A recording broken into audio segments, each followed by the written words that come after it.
compartilhar um texto lá em João 3,16. Amém.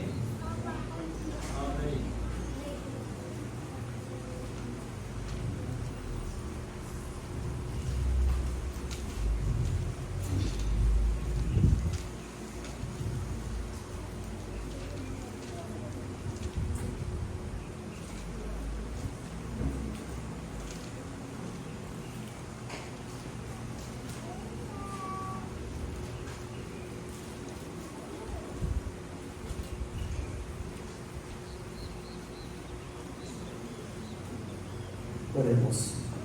Senhor nosso Deus e Pai Celestial, Tu é a magnificência, o poder e a honra e a vitória.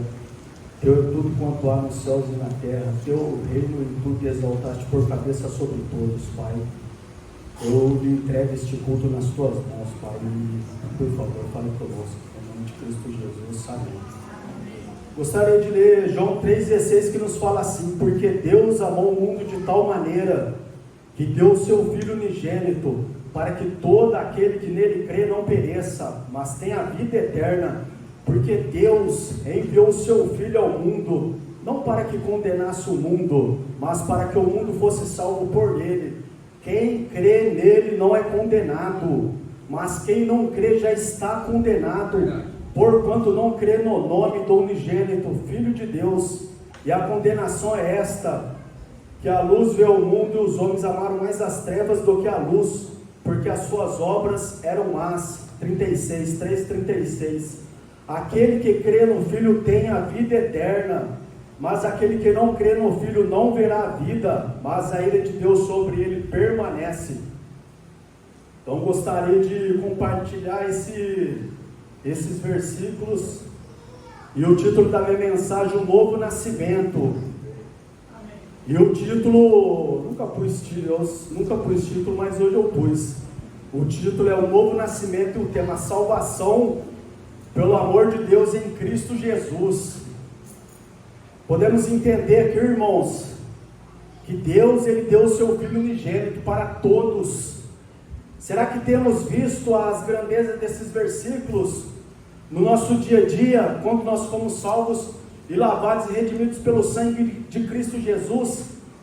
Será que temos visto a tão grande salvação por Jesus Cristo?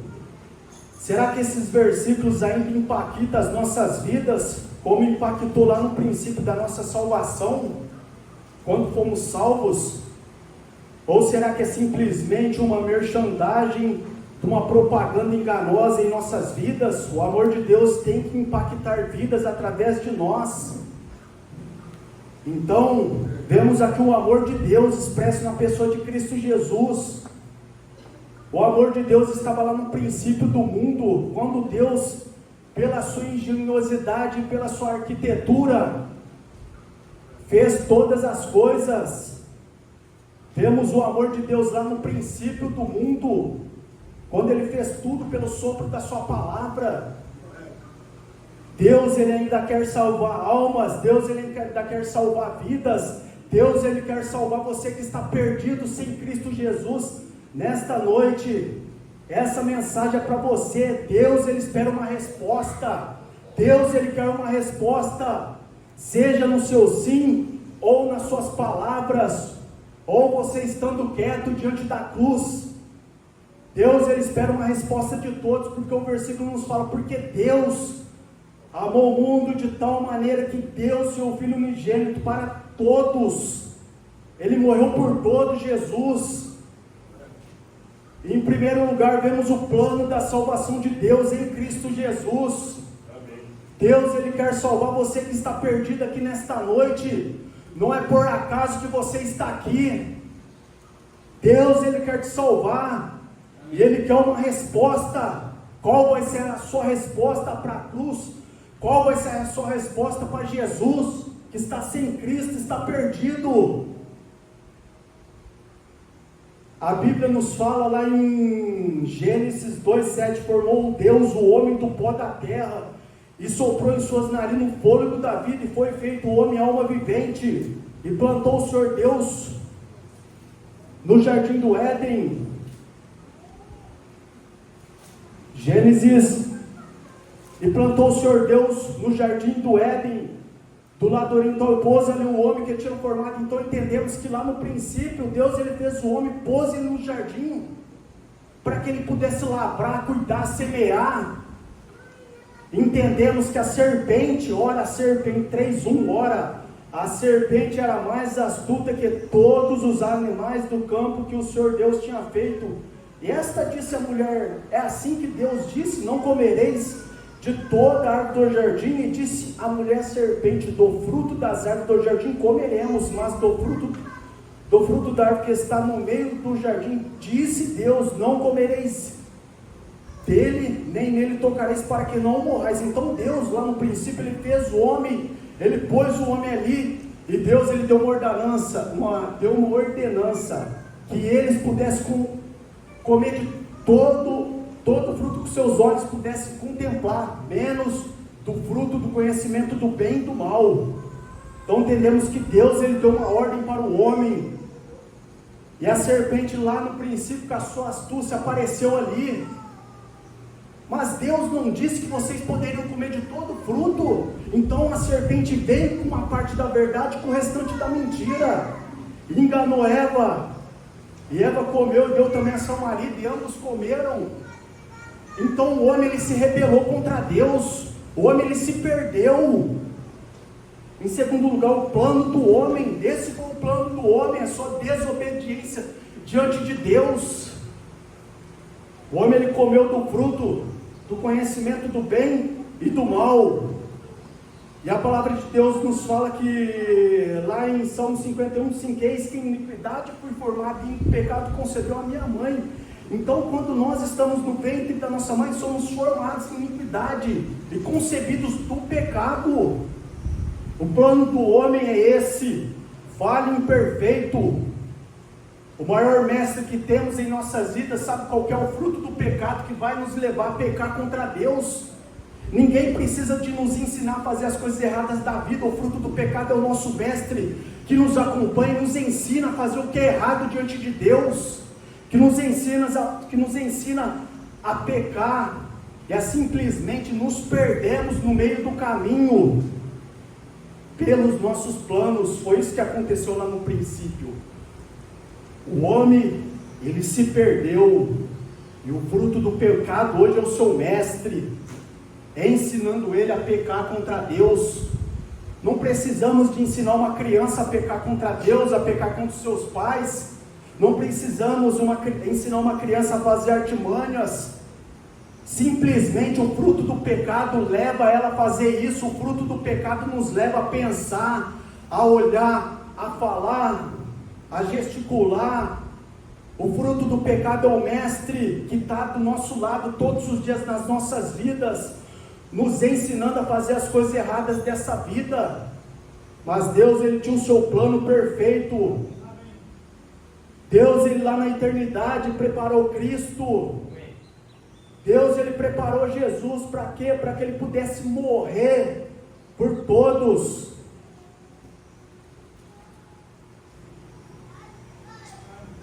Lá em Romanos 5:12 nos fala assim, ó: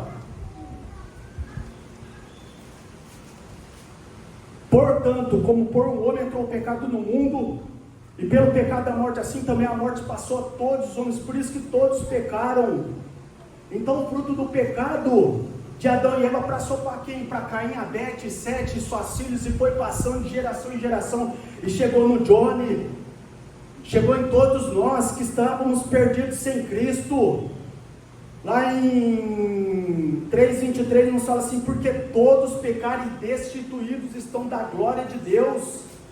6:23, porque o salário do pecado é a morte, e o dom gratuito de Deus é a vida eterna por Cristo Jesus nosso Senhor. Jesus ele quer te salvar. Qual vai ser a sua resposta esta noite? Jesus ele espera uma resposta sua, ele quer me salvar. Amém. Você que está perdido sem Cristo, você que não tomou uma decisão, como é colocar a cabeça no travesseiro e sentir um vazio, não ter a presença de Deus, não ter o refrigério que Deus nos traz, como é estar perdido sem uma direção. Deus ele quer me salvar. Qual vai ser a sua resposta? para a cruz do Calvário, qual vai ser a sua resposta? Qual vai ser a sua resposta?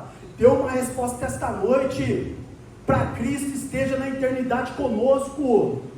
Terceiro lugar, o plano da eternidade. Deus, Ele tem um plano para todos, tanto aquele que está perdido, como aquele que está em Cristo Jesus. Qual vai ser a sua eternidade quando você morrer, se Jesus voltar? Lá em 1 Tessalonicenses nos fala assim, ó: não quero, irmãos, que sejais ignorantes acerca dos que já dormem, para que não vos entristeçais como os demais que não têm esperança, porque se cremos que Jesus morreu e ressuscitou, assim também aos que em Jesus dormem, Deus os tornará a trazer com Ele. Dizemos-vos, pois, isto pela palavra do Senhor, que nós, os que ficarmos vivos para a vinda do Senhor, não precederemos os que dormem, porque o mesmo Senhor descerá do céu com alarido, e com voz de arcanjo, e com a trombeta de Deus, e os que morrerem em Cristo ressuscitarão primeiro. Depois nós, os que ficarmos vivos, seremos arrebatados juntamente com Ele nas nuvens, a encontrar o Senhor nos ares, e assim estaremos sempre com o Senhor. Portanto, consolai-vos uns aos outros com estas palavras. Cristo é a nossa esperança. Amém. Sempre que eu ponho meu joelho no chão, irmãos, eu peço para Deus, Deus me ajude a ter esperança, porque a esperança, ela nos renova. Amém. A esperança, ela nos renova. Entendemos que um dia estaremos com Cristo. E você que está perdido sem Cristo, que esperança que você tem neste mundo? Que esperança que você tem na força do seu braço, que não pode lhe guiar, não pode dar a vida eterna? Qual a esperança que você tem no seu ego de pensar que pelas suas obras de justiça você pode alcançar essa salvação que só Cristo pode dar? Só Cristo, irmão.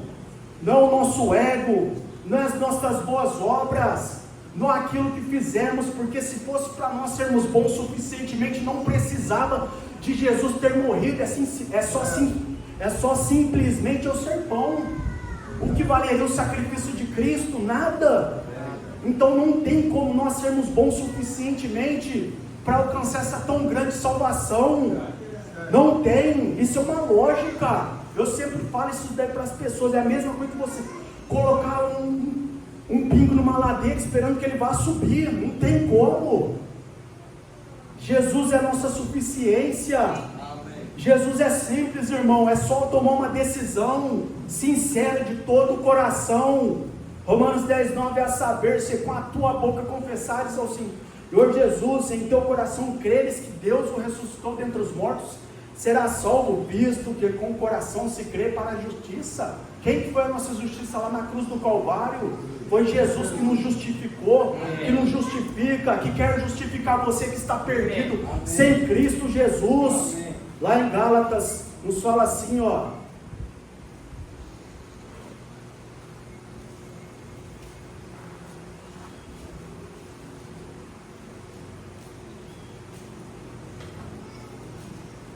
Gálatas 3:10, todos aqueles, pois, que são das obras da lei, estão debaixo da maldição da lei, porque está escrito, maldito todo aquele que não permanecer em todas as coisas que estão escritas no livro da lei para fazê-las. E é evidente que pela lei ninguém será justificado diante de Deus, porque o justo viverá pela fé. Ora, a lei não é da fé, mas o homem que fizer estas coisas, por elas viverá. Cristo nos resgatou da maldição da lei, fazendo-se maldição por nós. Amém. Porque está escrito, maldito todo aquele que for pendurado no madeiro. Jesus, ele se fez maldição. Jesus foi a caçamba desse mundo. Então, irmãos, Deus, ele quer salvar você através de Cristo, não pelas obras de justiça que houvéssemos feitos, mas pela lavagem da regeneração do Espírito Santo. Tito 3:5. Jesus, ele quer te salvar. Jesus, ele quer te dar uma eternidade. Jesus, ele quer ter um plano para você. Se renda a Jesus. Amém. Tome uma decisão. por Cristo Jesus. Esperamos coisas boas para os nossos filhos, esperamos coisas boas para os nossos amigos, esperamos coisas boas para as pessoas neste mundo. Jesus, Ele quer lhe dar o melhor, então se renda a Ele. Muitas vezes queremos o bem das pessoas, mas não queremos o bem de Deus. Tome uma decisão por Jesus.